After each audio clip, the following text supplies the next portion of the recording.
ಇನ್ನು ರಾಜ್ಯದ ವಿವಿಧೆಡೆ ಬರ ಪರಿಸ್ಥಿತಿ ವಿಚಾರಕ್ಕೆ ಸಂಬಂಧಪಟ್ಟ ಹಾಗೆ ಬೆಂಗಳೂರಲ್ಲಿ ಡಿಸಿಎಂ ಡಾಕ್ಟರ್ ಜಿ ಪರಮೇಶ್ವರ್ ಪ್ರತಿಕ್ರಿಯೆ ಕೊಟ್ಟಿದ್ದಾರೆ.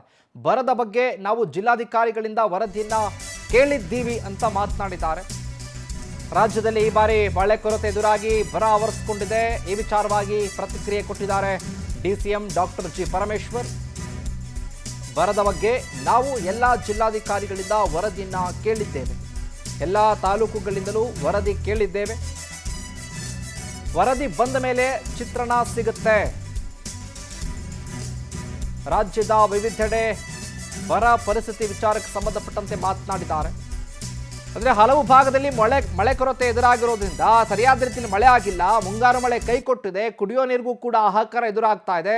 ಹಾಗೆ ಮೊನ್ನೆ ನಡೆಸಿರುವಂಥ ಚರ್ಚೆಯಲ್ಲಿ ಇನ್ನು ಇಡೀ ಜಿಲ್ಲೆಯ ಎಲ್ಲ ಜಿಲ್ಲಾಧಿಕಾರಿಗಳ ಜೊತೆ ಸಭೆಯನ್ನು ಮಾಡಿದ್ರು ಡಿಸಿಎಂ ಹಾಗೆ ಸಿಎಂ ಸೇರಿಕೊಂಡು.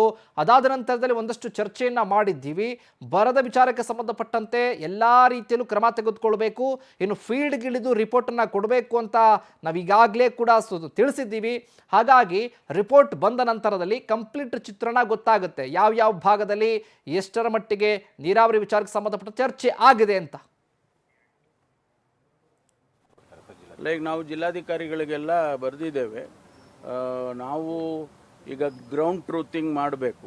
ಅಂದರೆ ಎಲ್ಲ ತಾಲೂಕುಗಳು ಎಲ್ಲಿ ಬರ ಇದೆ ಅನ್ನೋ ಫ್ಯಾಕ್ಚುಯಲ್ಸ್ ಏನಿದೆ ಅನ್ನೋದನ್ನು ಅವರು ಗ್ರೌಂಡ್ ಟ್ರೂತಿಂಗ್ ಮಾಡಿ ಅಂತೇಳಿ ಆದೇಶ ಮಾಡ್ತಾ ಇದ್ದೀವಿ. ಅದಾದ ಮೇಲೆ ಗೊತ್ತಾಗುತ್ತೆ ಯಾವ ತಾಲೂಕಿನಲ್ಲಿ. ರಾಜ್ಯ ಸರ್ಕಾರದ ಬಳಿ ಹಣ ಇಲ್ಲ ಅಂತ ಬಿಜೆಪಿ ಆರೋಪ. ನಾವೀಗಾಗಲೇ ನೋಡಿ ಕುಡಿಯೋ ನೀರಿಗೆ 5 ಕೋಟಿ ರೂಪಾಯಿ ಬಿಡುಗಡೆ ಮಾಡಿದ್ದೀವಿ. 329 ಕೋಟಿ ರೂಪಾಯಿಯನ್ನು ಪಿ ಡಿ ಅಕೌಂಟಲ್ಲಿ ಜಿಲ್ಲಾಧಿಕಾರಿಗಳ ಹತ್ರ ಹಣ ಇಟ್ಟಿದ್ದೇವೆ.